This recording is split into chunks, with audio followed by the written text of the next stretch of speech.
Welcome to another episode of What is Hashimoto's with Dr. Martin Rutherford.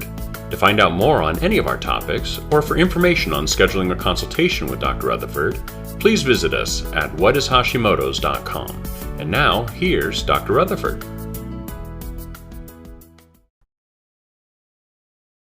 So we're going to go today with the three main things you need to focus on if you have Hashimoto's. Why three? Okay, because there's like 40 triggers. And we have these triggers in some of our presentations. But sometimes people will just say, "Hey, listen, I can't do this. I can't do the whole thing that you're trying to tell me to do," and so on and so on. What would you tell me if it could only be two or three things that I needed to do?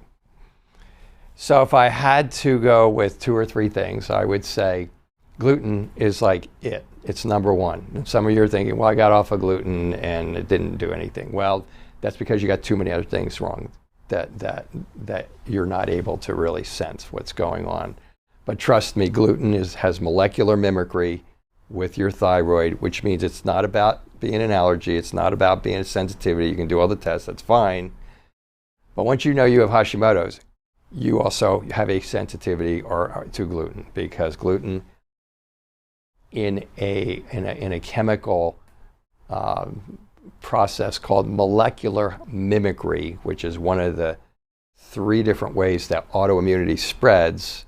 Gluten has metabolites on it that look exactly like metabolites on your thyroid and other tissues too, but we're just talking about thyroid right now.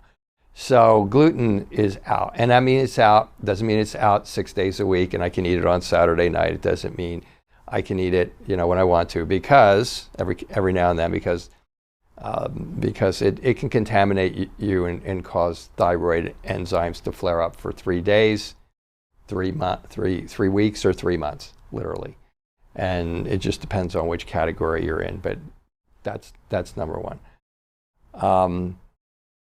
Number two would probably be the triggers, okay? But there's like 40 triggers. But in the end, the triggers translate into, it's about, for all you inflammation guys out there, it's all about inflammation, okay? My massage therapist, when I go in once a month and get a nice massage from this lady who is super, because she's an Ayurvedic practitioner. She says, it's all inflammation. It's all inflammation. So she's all about loading people up with turmeric and resveratrol and CBD oils, which is fine, but it's kind of like a Band-Aid as opposed to going after the triggers. And that's kind of number two. Number two is definitely like inflammation.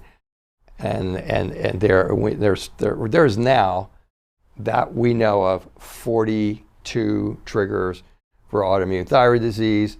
It can be blood sugar going up and down. It can be small intestinal bacterial overgrowth. It can be food sensitivities. It can be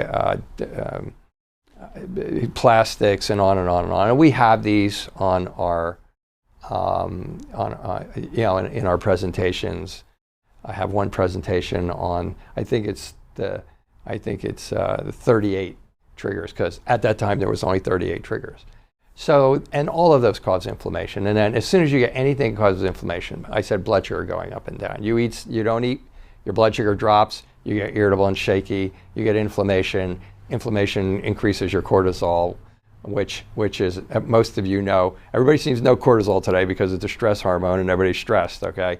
But it also is actually primarily what's called a glucocorticoid, meaning it's a steroid that helps to control your blood sugar. And when it goes up too much, because you're chronically stressed, it causes you to start dumping blood sugar out of your liver, out of your muscles, and so on and so forth. Next thing you know, your blood sugar goes up, and that's highly inflammatory.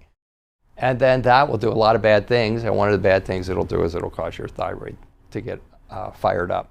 And then anxiety, heart palpitations, panic attacks, tremors, insomnia, hot flashes, those types of things can happen from that mechanism. And then the third one would definitely be stress. When I get done with patients, I try to give them the tools. I don't see patients forever.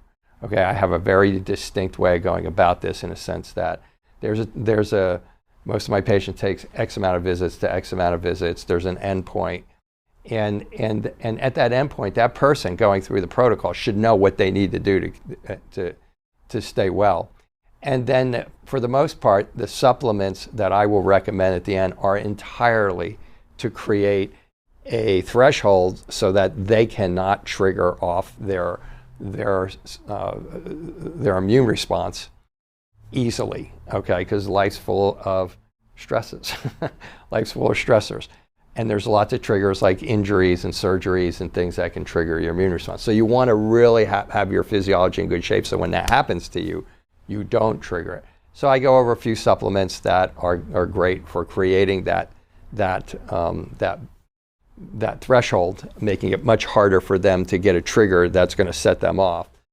And the one thing that I invariably always suggest people take is, in my world, is some sort of an adaptocrine that keeps their stress responses under control, because it's so prevalent, especially today.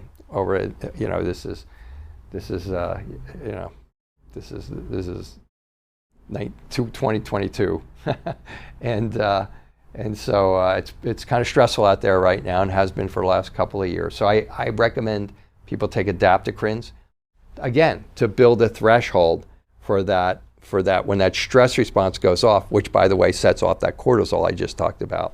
When that stress response goes off, it creates a cascade of effects that create inflammatory responses, and then here we are back to inflammation attacking your thyroid and so on and so forth.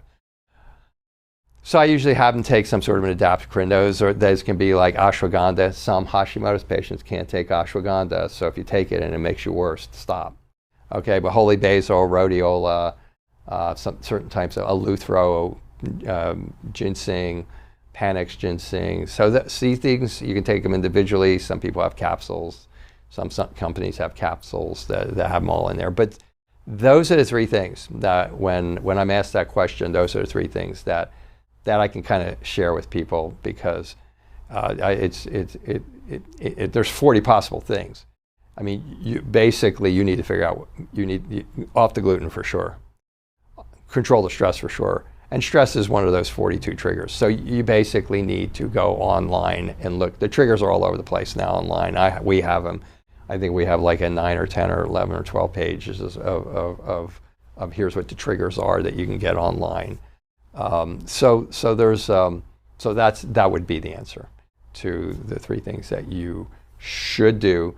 Let's say you're going online and maybe you've talked to me and you go, wow, and I don't really want to do that, or I can't do that, or the timing is not right, or who knows, or whatever it's going to be. What advice can you give me?